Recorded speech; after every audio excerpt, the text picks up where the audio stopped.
You were born free, then taught to obey, not with chains or bars, but with patterns.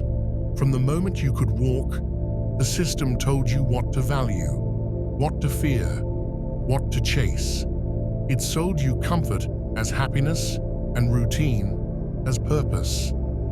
And because everyone around you believed it, so did you. The modern prison isn't made of walls. It's made of repetition. You wake up, check your phone, scroll through strangers, eat what numbs you, chase money that vanishes faster than peace, and call it normal. That's the hidden prison. It doesn't tell you you're trapped. It convinces you you're free. The slave mind isn't built from oppression. It's built from obedience. From the moment you stop asking why. Why do I want what I want? Why do I follow rules I didn't write? Why do I measure success in things I can lose? The system doesn't need to make you miserable. It just needs to keep you predictable. Predictable people are profitable. It rewards distraction, not rebellion. It gives you pleasure, noise, and novelty until your purpose fades quietly in the background. And that's the brilliance of the trap. It feels like comfort. Real freedom isn't doing whatever you want. It's wanting differently.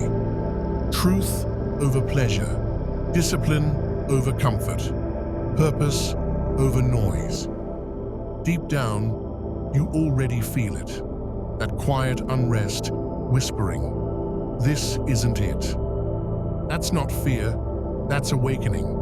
You can't escape what you refuse to see, and you won't see it until you stop pretending you're free. Freedom begins with awareness. You've been programmed. Now it's your job to rewrite the code. Part 2, the code you don't see. The strongest prisons are the ones you can't see. They don't tell you what to think. They teach you how. They shape your emotions, reactions, and routines until obedience feels natural. You were born curious. You questioned everything. Then the system trained it out of you, rewarding compliance, punishing risk, teaching you that safety matters more than truth. That's how the code spreads, through comfort and repetition. Now it runs quietly in the background of your life, whispering, "Don't stand out, don't take risks, don't dream too big." You think those thoughts are yours, but they're borrowed, downloaded from school, culture, and fear. The slave mind doesn't need guards. It uses habit as the cage. You repeat the same actions not because you choose to, but because the code expects it. The tragedy of programming is mistaking routine for control. You can see the code everywhere if you look, in headlines that tell you what to fear, in ads that tell you who to be, in voices that define success for you. To break it, start noticing what repeats. Every pattern is a program, every belief a line of code. When you find one that limits you, trace it back. Ask, who taught me this? Once you know, you can rewrite it. Waking up isn't destroying the world around you. It's uninstalling what doesn't belong inside you. You don't outfight programming, you outgrow it. Because once you can see the code, you stop mistaking it for truth. And that's when the system begins to crack. Part 3, comfort as control. Comfort is the new cage. It doesn't hurt, it soothes. It whispers that you've earned the right to stop growing. It tells you you're fine as long as nothing feels hard. But comfort is how the system keeps you asleep. It's how it buys your obedience through convenience, distraction, and instant reward. You think you're choosing peace, but you're choosing paralysis. Every time you pick ease over effort, you trade long-term freedom for short-term relief. You don't realize it because the prison is padded. It feels warm, familiar, safe. Comfort is the perfect trap because it doesn't feel like one. It gives you everything except meaning. And meaning only exists where there's friction. You were built to grow, to move, to struggle towards something higher. But when every need is met with one click, your instincts dull. The muscles of discipline, courage, and curiosity start to atrophy. You stop asking, what else is possible? Because comfort convinces you you've already arrived. That's how slavery evolves. It doesn't chain your hands. It numbs your ambition. It doesn't punish rebellion. It makes rebellion unnecessary by keeping you entertained. The system doesn't need violence when it can use pleasure. Pleasure is cheaper, it's scalable, it's addicting. So they give you dopamine on demand, the illusion of reward without the effort that earns it. They feed you comfort until your willpower dies quietly, one easy choice at a time. And the more you indulge, the weaker you become, because real freedom requires discomfort, and the comfortable avoid it at all costs. You were told to chase happiness, but happiness is the carrot. The chase keeps you moving in circles, always just close enough to feel hope, never close enough to feel peace. Look at the pattern. They tell you rest is laziness, then sell you vacations to recover from the exhaustion they created. They tell you success is wealth, then sell you things that keep you broke. They tell you comfort is self-care, when it's really sedation. That's how control works. It hides behind good intentions. If you're not paying attention, you won't notice that the more comfortable you get, the less alive you feel. You start avoiding anything that challenges you. You call it peace, but it's avoidance. You call it balance, but it's fear. True peace doesn't come from avoiding struggle. It comes from mastering it. So if your life feels dull, if you feel restless for no reason, that's the signal. It's your mind trying to wake you up from the comfort coma. Start doing what feels slightly uncomfortable. Wake up earlier. Move your body. Sit in silence without reaching for distraction. Choose the harder path, not because it's painful, but because it's real. Freedom isn't found in comfort. It's found in control, the kind that's built from effort, presence, and choice.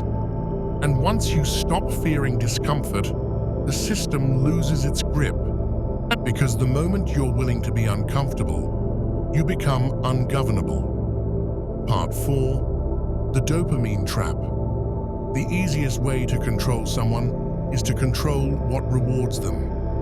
Every system that wants your obedience starts by hijacking your dopamine. That's how it wins.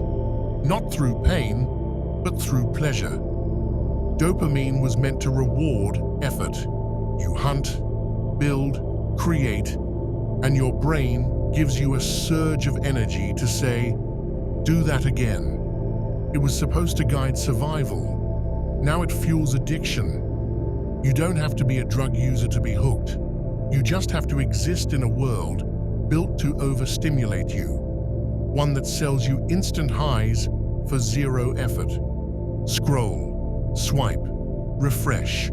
Every app, every feed, every flashing red notification was engineered to keep you coming back.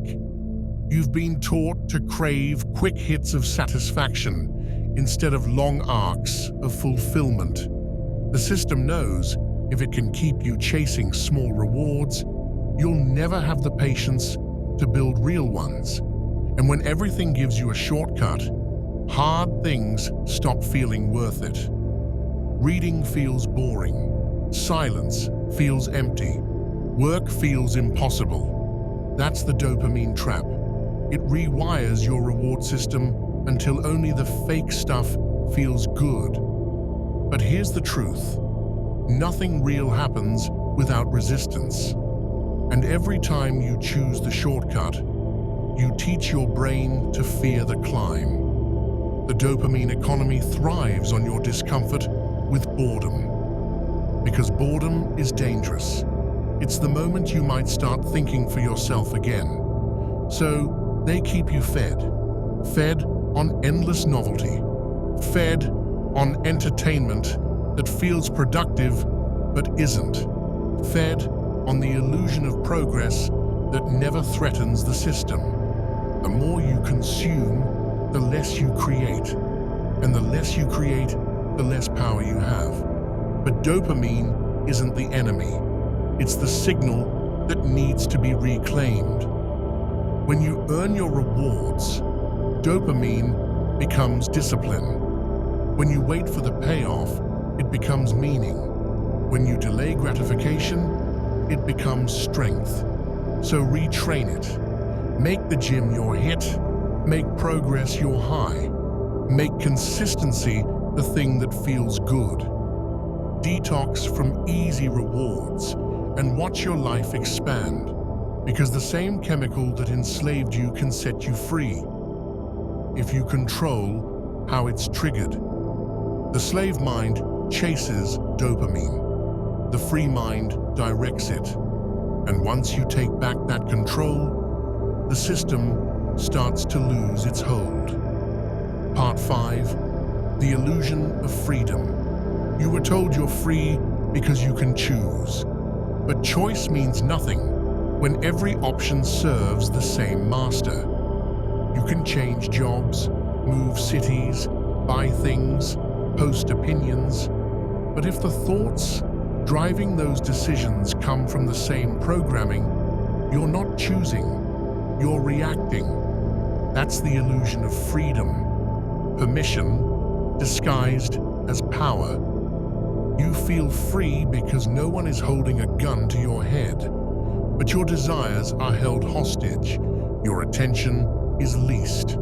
Your emotions are conditioned to fit a system that profits from your reactions.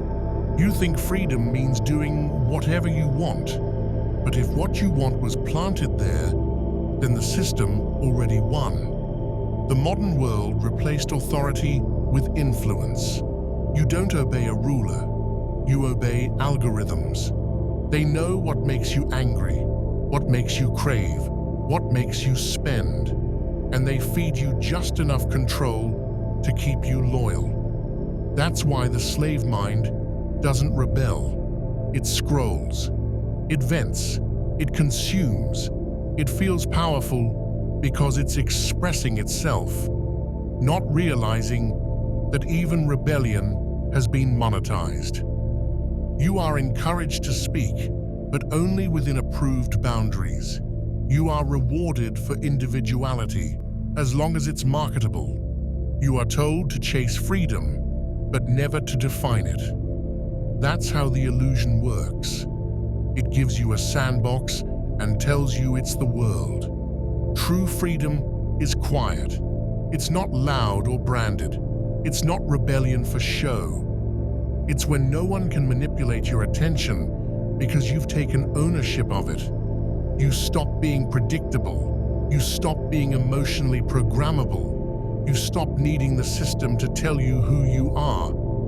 Most people will never reach that point because it requires isolation, thought, and discomfort. All the things the Matrix made you fear.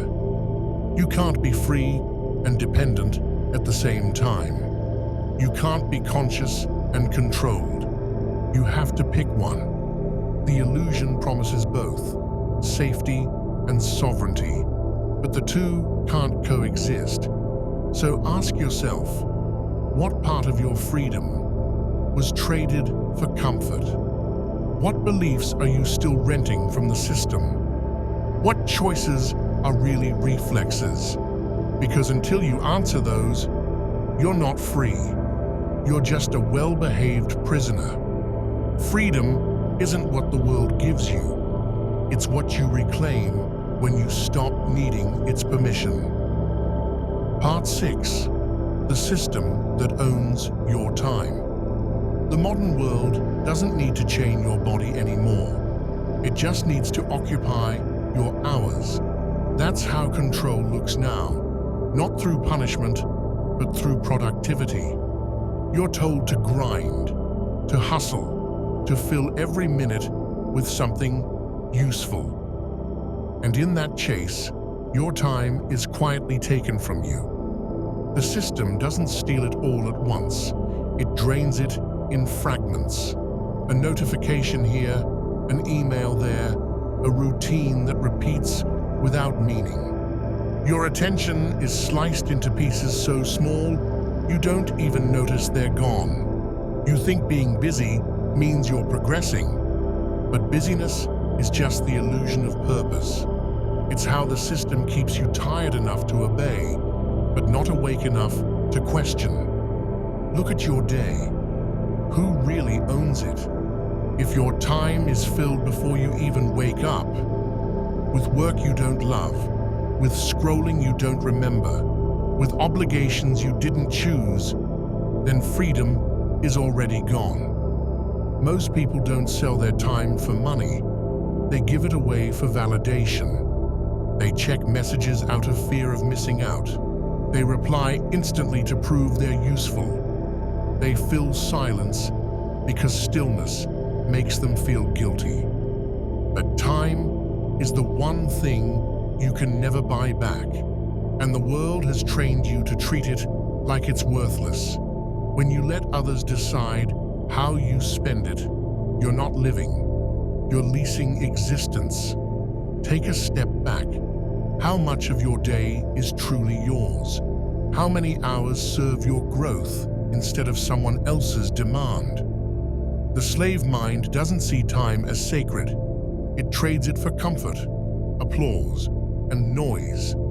The free mind treats it like oxygen, precious, limited, essential. Reclaiming your time isn't selfish, it's survival. It's how you rebuild sovereignty from the inside out. Say no more often. Move slower. Remove what doesn't matter.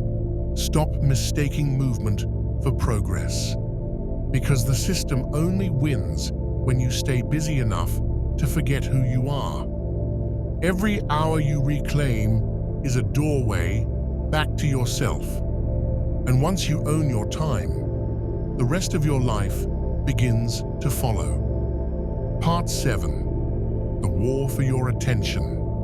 Your attention is the new currency, and everyone is trying to spend it for you. Every platform, every brand, every headline is built for one purpose: to keep your eyes where they want them. Not because they care what you think, but because focus is fuel.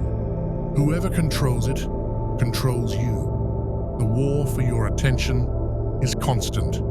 It doesn't shout, it whispers. It rewards you for losing focus. Every notification, every algorithmic scroll hit is a small dopamine transaction designed to keep you hooked. You don't pay for these platforms because you are the product. Your data, your impulses, your reactions, that's the real gold. And the more you give, the less you remember how to focus on what matters. You've been conditioned to live in fragments. 15-second bursts of thought, endless loops of half-finished ideas. You scroll not because you care, but because stopping feels uncomfortable. That's the brilliance of this new kind of control. You don't even need a master if the cage feels like entertainment. Every moment you give away your attention, you lose part of yourself. Your creativity dulls, your patience weakens, your inner world goes quiet. The slave mind doesn't need orders. It just needs distraction. Because distraction kills awareness, and awareness is what breaks the system. So how do you win this war? By starving what feeds on you, by reclaiming silence as a weapon, by choosing focus over stimulation. Turn off what screams for you. Open what waits quietly. Spend hours on what deepens you, not what drains you. Because every second you direct your own attention, you pull energy back from the machine. And when you can finally hold focus again, truly hold it, you become dangerous. Because a focused mind can't be sold, manipulated, or programmed. Attention is freedom in motion. Guard it like it's your last piece of sovereignty, because it is. Part 8. Identity as a cage. The final layer of control isn't external. It's who you believe you are. Identity feels like truth, but most of it was assigned to you. From childhood, you were handed labels: student, worker, winner, failure. You didn't choose them, you inherited them. And over time, you began to defend them as if they were your own creation. That's how the system wins. It convinces you that the mask is your face, that if you lose the title, the status, the persona, you lose yourself. But identity isn't self, it's software. It tells you how to act, what to desire, what to fear. And when you forget it's just code, you become trapped by it. You think you're expressing individuality, but most of what you call you is imitation. Copied ambitions, inherited beliefs, a costume that keeps you comfortable because it's familiar. The slave mind doesn't need orders when identity does the work for it. It whispers, "This is who I am," even when that identity is killing potential. It says, "I'm just not disciplined. I'm not confident. I could never do that." And every time you repeat those stories, the walls get taller. Freedom begins when you question who built that story. Who told you success looks a certain way? Who said you have to be one kind of person forever? Identity is meant to evolve. The problem is, you keep trying to protect it instead of outgrowing it. The world will call you fake if you change, but that's projection. They fear transformation because they've accepted stagnation. So let it fall apart. Let the names, roles, and labels burn. You'll still be here. You'll still exist, just lighter, sharper, more awake. Real power isn't defending who you are. It's remembering you can always become more. Once you see identity as a tool instead of a cage, you can pick it up when it serves you and set it down when it doesn't. That's freedom. Not running from the system, but no longer needing its permission to define you. Part 9. Breaking the programming. Breaking free isn't about rebellion, it's about awareness. You can't fight what you don't see, and most of what controls you isn't external. It's buried in habits, thoughts, and reactions that run on autopilot. Programming works through repetition. Every commercial, every trend, every fear, repeated enough times, becomes belief. Eventually, you stop questioning it. You say things like, "That's just how life is," or "Everyone does it," and that's how the loop stays intact. To break it, you have to interrupt the pattern. Start by observing yourself without judgment. Watch what you do automatically. The first thing you grab in the morning, the way you escape boredom, the thoughts that appear before you act. Every one of them is a piece of code. Then ask, Who wrote this? If it came from fear, approval, or imitation, it's not yours. Delete it. Replace it with something chosen, not copied. Reprogramming doesn't happen overnight. The system will resist. You'll feel uncomfortable, uncertain, even lonely at first. That's withdrawal from the old script. But that's also the sign that it's working. You're not deleting your life. You're rewriting it consciously, line by line. You'll start noticing silence again. Real conversations, real effort, real peace. Every time you choose awareness over autopilot, the old code weakens. And the more you do, the more you remember what real choice feels like. Freedom isn't dramatic. It's quiet. It's found in moments when you could escape, but don't. When you could numb yourself, but instead stay awake. The system wants control of your reflexes. Rebellion is learning to pause before you react. That pause, that breath between impulse and choice, is where power begins. Because the moment you can choose consciously, the program ends. Part 10. The pain of waking up. Freedom doesn't feel good at first. When you begin to see the truth, the world starts to look strange. You notice how shallow conversations are, how much of life is scripted, how many people live half asleep. You start to feel separate from the world you used to fit into. That's the pain of waking up. Realizing that awareness comes with isolation. You can't unsee the patterns once you've seen them. Most people run back to comfort when this happens. They tell themselves they were overthinking, that ignorance felt better, and they're right. It did. But comfort isn't peace. It's just the absence of thought. Waking up hurts because it kills illusion. It forces you to confront how much of your life was lived for approval, not purpose. You'll grieve the old version of yourself, the one who didn't know better. But don't mistake that grief for regret.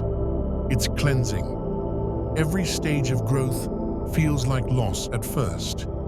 You lose habits. You lose people. You lose the old rhythm of your life.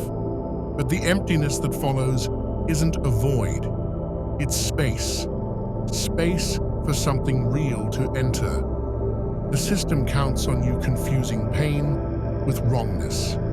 It knows that if awakening feels uncomfortable, most will stop. But the truth always burns before it frees. Let it. Let it hurt. Because that pain is the breaking of the cage from the inside. When your tolerance for lies finally runs out. When you'd rather face the chaos of truth than the comfort of illusion, you've crossed the threshold. The slave mind fears that moment. The free mind craves it. That's how you know you're changing. When comfort starts to feel like decay and discomfort starts to feel alive. Don't go back to sleep. The pain fades. The clarity doesn't. Part 11. Becoming the master. You can't destroy the system outside until you master the one inside. That's what true freedom is. Self-command. The ability to direct your thoughts, your focus, your time, without permission or apology. When you master yourself, you stop reacting to everything around you. The world still moves, chaos still happens, but you choose your response. That choice is control, the kind no one can take from you. Mastery begins in small moments. The instant you feel the pull to escape, but stay. The moment you want to argue, but observe instead. When you choose silence over impulse, discipline over desire. You stop being a puppet The day you realize your emotions don't have to make your decisions. Power isn't loud. It's quiet, steady, patient. It's the calm in the middle of noise. The awareness that nothing external can rule what you've learned to own. You were taught that control means dominating others, but real control is self-direction. You can't lead anyone if you can't lead your own mind. That's why most people stay slaves. They want authority, not accountability. They want to command without ever commanding themselves. Mastery isn't perfection. It's awareness followed by consistent action. It's knowing your weaknesses, but refusing to let them steer you. It's living with structure, not because you have to, but because you choose to. Once you master yourself, the systems around you lose leverage. You can't be manipulated by fear when you know your worth. You can't be bought by comfort when discipline feels better. You can't be distracted by noise when silence has become your strength. Freedom isn't found in rebellion. It's found in responsibility. You own your thoughts. You own your time. You own your outcomes. And once you do, nothing owns you. Part 12, Living Unplugged. Escaping the system isn't about disappearing. It's about returning to awareness, to truth, to presence. Living unplugged doesn't mean rejecting the world. It means moving through it without being owned by it. You still work, still build, still connect, but now you choose how. The goal was never isolation. It was sovereignty. You've stopped living on autopilot. You've stopped chasing validation. You've stopped mistaking distraction for purpose. Now you move with intent. You scroll consciously. You speak when it matters. You rest without guilt. You act without approval. That's what it means to be free, to operate in a noisy world without absorbing its chaos, to engage without addiction, to participate without losing yourself. You won't always stay unplugged. The system will pull at you, through comfort, through pressure, through habit. But awareness makes it harder for it to win. Because once you see the pattern, you can't unsee it. Freedom isn't a destination. It's a daily practice. It's choosing consciousness again and again, especially when it's easier not to. You live unplugged when you can sit in silence and feel complete. When you can face your reality without escape. When you can say no without fear, and yes without hesitation. You don't need the world to slow down for you to find peace. You just need to stop letting it decide your pace. The slave mind reacts. The free mind creates. And once you remember that difference, the system can't touch you. Because freedom isn't about where you are. It's about how awake you've become. That's living unplugged. That's the end of the program and the beginning of you.